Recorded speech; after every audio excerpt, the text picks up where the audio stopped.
Aș spune că intrarea mea în IT a fost din curiozitate sau din întâmplare, dar după cum se spune, nimic nu este întâmplător în viață. De specialitate nu sunt din lumea IT, am făcut studii în activitate bancară și relații economice internaționale. Din 1999 am lucrat în domeniul finanțe, contabilitate, bănci și la Ministerul Finanțelor și în proiecte investiționale ale Băncii Mondiale și în companii din agricultură și servicii și business to business. IT-ul a fost un domeniu nou pentru mine pe care l-am descoperit recent.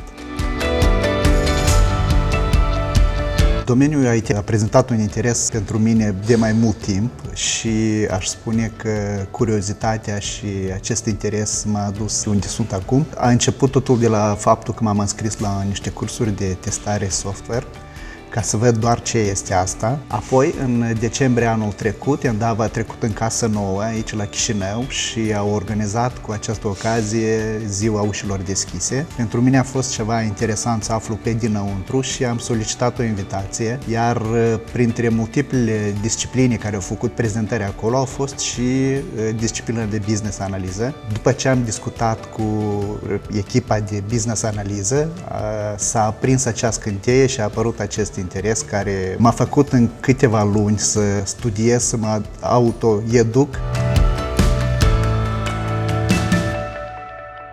Referitor la tiparele sparte, cred că aici sunt persoana potrivită, deoarece nu sunt din domeniul IT, asta e una. A doua ar fi că la 40 și plus ani poți să încerci ceva nou, poți să te afirmi în IT. Și faptul că dacă vrei să descoperi ceva nou, totul este în puterea ta. Am folosit resurse deschise, Udemy, materiale de pe organizații internaționale recunoscute cum Scrum sau International Institute of Business Analysis, videolecții, diferite materiale din internet care m-au ajutat peste o perioadă oarecare să trec cu succes interviul.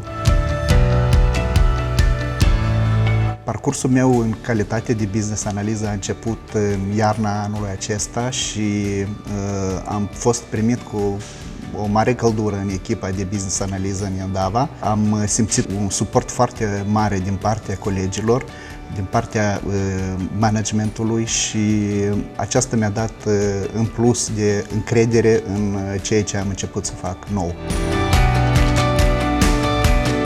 Persoana de business analyst este o punte între lumea IT și lumea business a clientului, având și posedând experiență și cunoștințe în domeniile conexe care sunt deservite de IT, el poate să înțeleagă mai bine necesitățile clientului, poate să descopere aceste probleme cu care se confruntă clientul deoarece vorbește aceeași limbă și să poată să transpună asta în sarcinile pe care le avem noi ca și companie IT. Rolul primordial al unui business analyst este să înțeleagă aceste necesități, să identifice soluția optimă pentru client și să ajute să aducă plus valoare business-ului clientului.